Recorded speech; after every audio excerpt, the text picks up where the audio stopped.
नमस्कार, मैं हूं आशुतोष और आप देख रहे हैं सत्यहिंदी.com। सत्यहिंदी.com के खास कार्यक्रम आशुतोष की बात में आपका स्वागत है।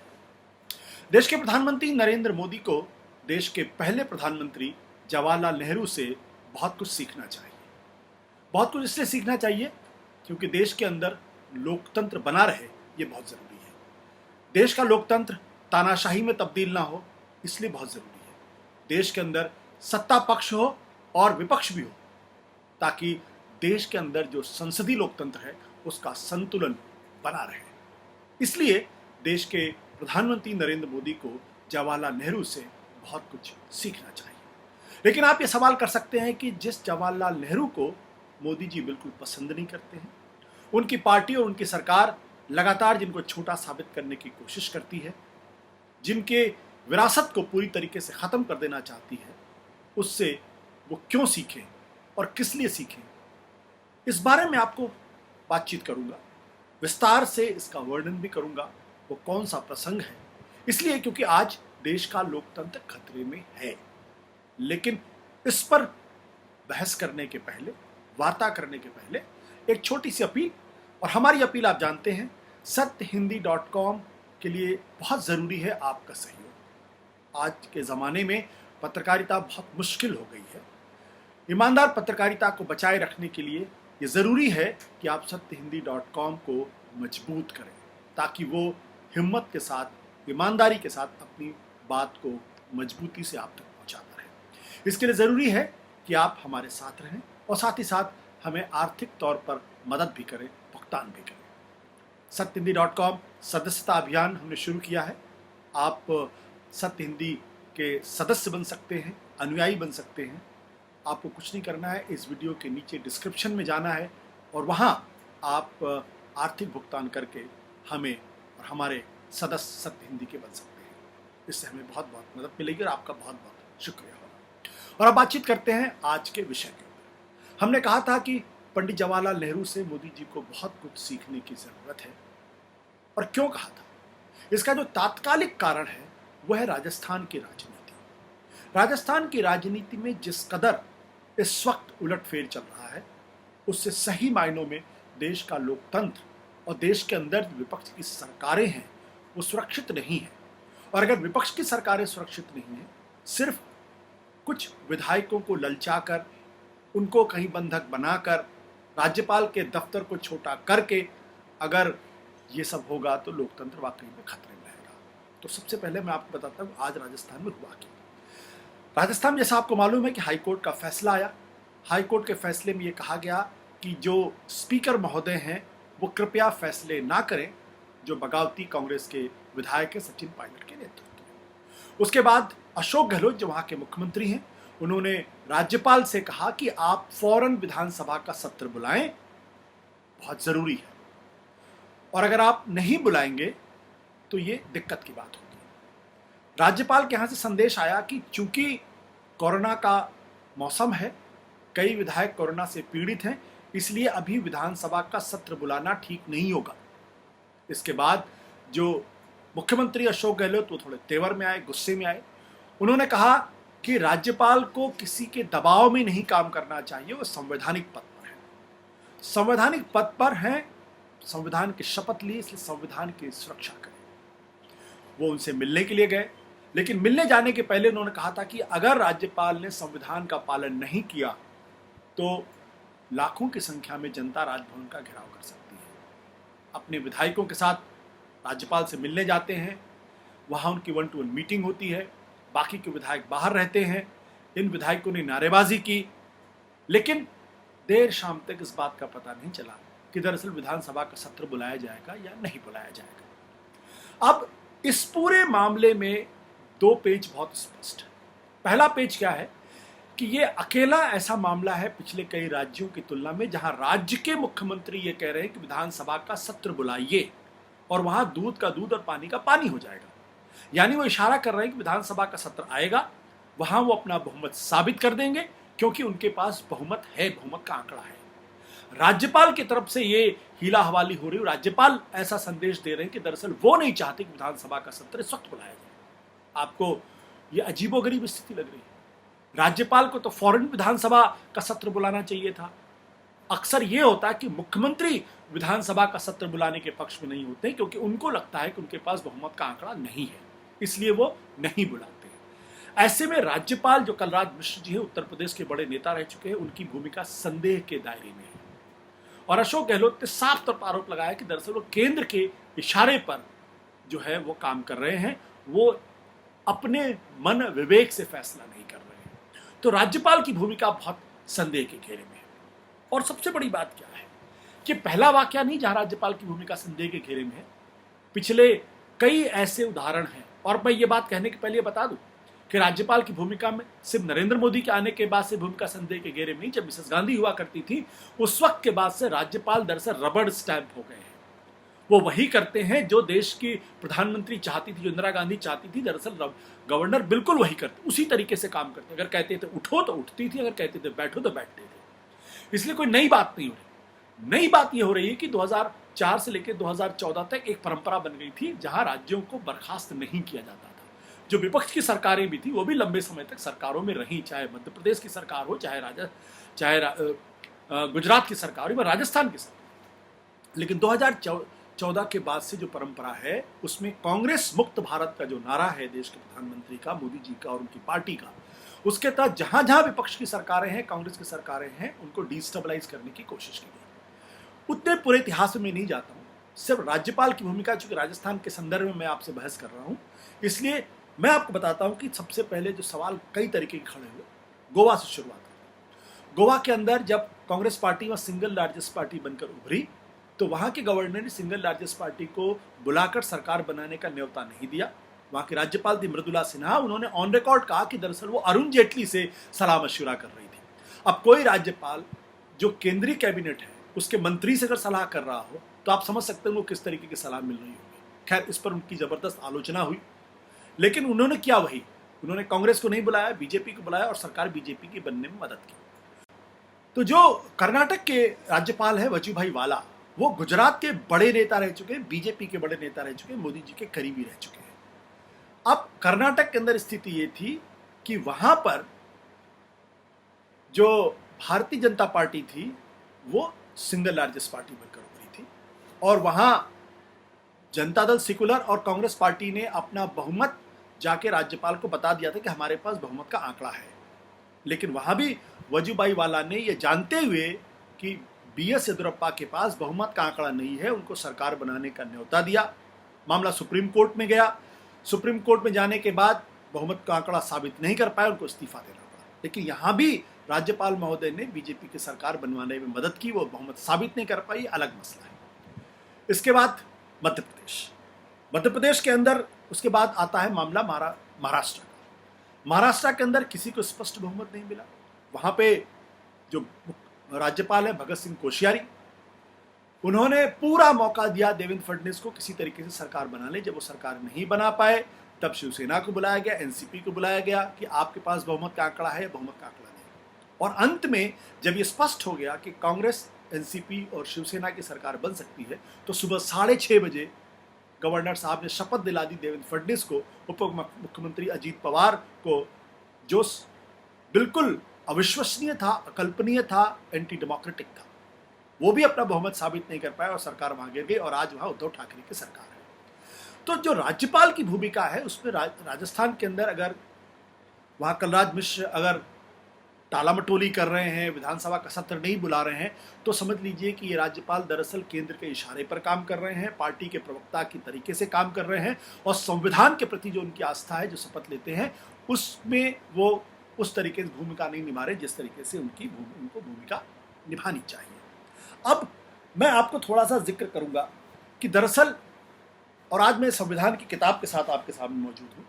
ये जो संविधान की किताब है, इस किताब में ये जो मैंने अंडरलाइन कर रखा है, इसमें गवर्नर की भूमिका बहुत स्पष्ट है। संविधान की धारा 163A स्पष्ट तौर पे कहती है, there shall be a council of minister to aid and advise the governor in the exercise of his function except insofar as he is or under this constitution required to exercise his function or any of them in his discretion।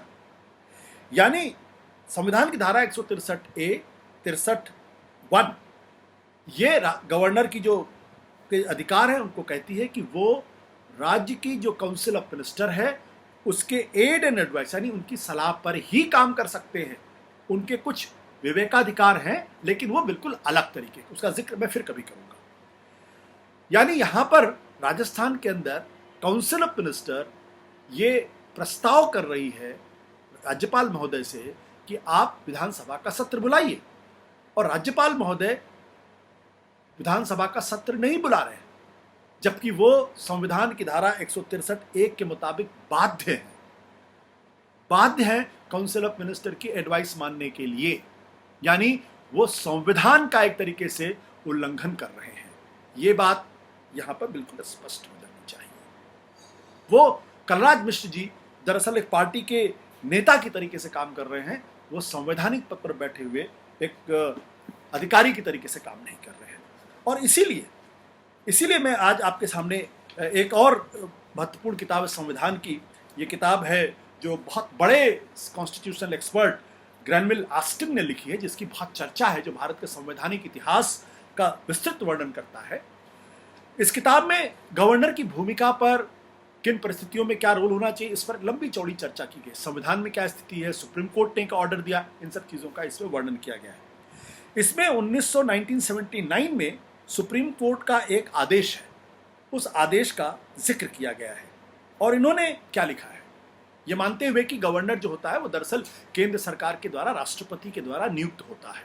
लेकिन क्या वो राष्ट्रपति के द्वारा नियुक्त होता है, राष्ट्रपति के प्लेजर पर रहता है, इसलिए क्या वो केंद्र सरकार का नौकर है, ये केंद्र सरकार का एजेंट है, और क्या उनके कहने पर ही काम करेगा, जैसा राज्यपाल महोदय ने राजस्थान के अंदर कर रहे हैं, या जैसा गोवा में आपने देखा, या जैसा कर्नाटक के अंदर देखा, या महाराष्ट्र के अंदर देखा, कि वो केंद्र सरकार के जो सरकार है उसके एजेंट के तौर पर काम कर रहे हैं। यहाँ पे क्या कहता है 1979 का जो सुप्रीम कोर्ट का ऑर्डर है, जो यूनानिमसली पास हुआ है, ये यहाँ पे लिखा हुआ है, the governor is the head of the state and holds a high constitutional office which carries with its important constitutional function and duties, and he cannot therefore be regarded as an employee or servant of the government of India।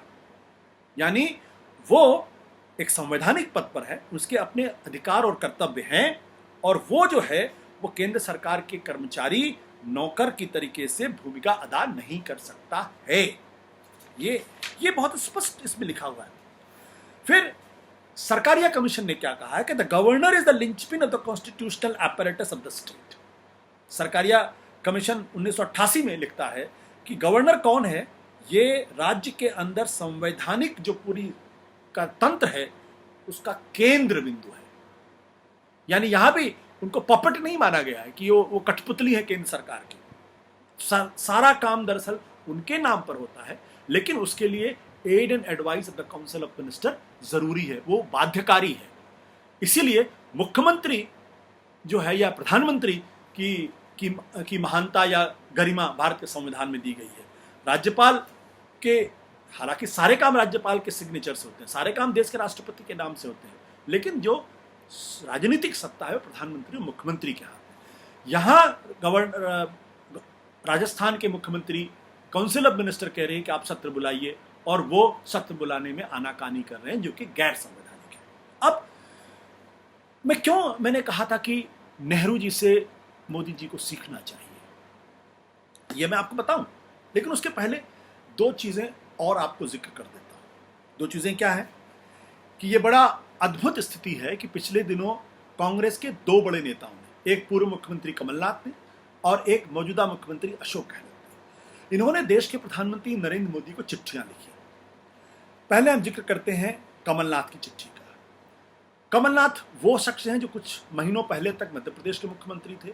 वहां ज्योतिरादित्य सिंधिया के नेतृत्व में 22 विधायकों ने बगावत कर दी, वो सब बीजेपी ज्वाइन कर लिए। उनमें से 1 दर्जन बाद में मंत्री पद की शपथ भी ले ली उन लोगों ने।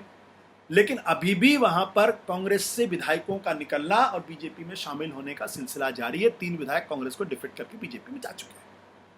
उस संदर्भ में उन्होंने चिट्ठी लिखी है और उन्होंने कहा है कि देश में एक अलोकतांत्रिक, ये कमलनाथ की चिट्ठी है, कि देश में एक अलोकतांत्रिक महामारी फैली हुई है, जिसमें बीजेपी विधायकों को लालच कर चुनी हुई सरकारों को गिराती है, जहां कहीं भी विपक्ष की सरकारें होती हैं।